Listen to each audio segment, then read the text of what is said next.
Swami, I cannot stop myself from asking you a very personal question, and I hope I'm not out of line. Swami, can you please share with us a moment in your own life where you have forgiven and forgotten? Well, the answer lies in your question.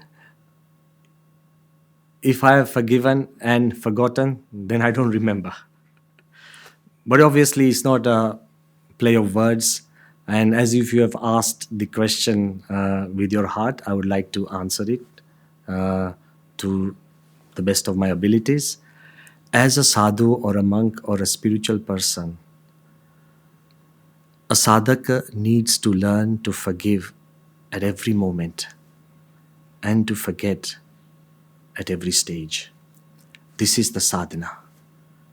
Bhagavan Swaminarayan has taught all of us that forgive those, even those who persecute you, even those who hurt you, and not just forgive them, but the sadhus have been told to pray for the people who persecute them.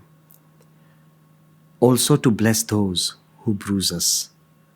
And in my life, there has been one incident when Gandhinagar Akshardham was attacked by terrorists.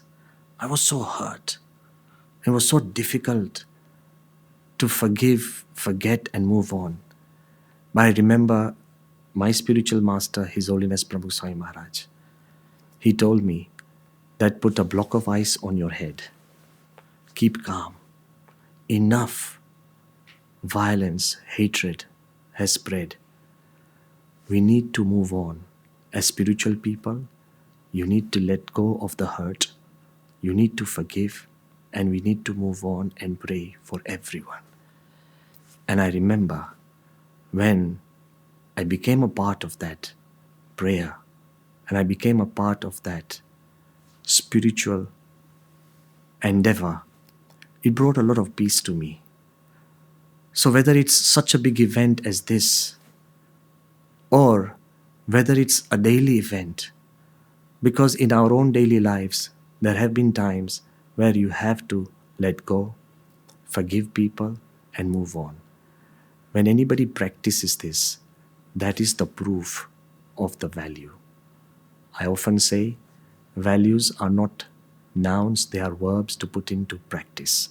And I'm so glad that everything that we talk about, whether it's leadership or leading consciously, it's all about bringing a change to oneself.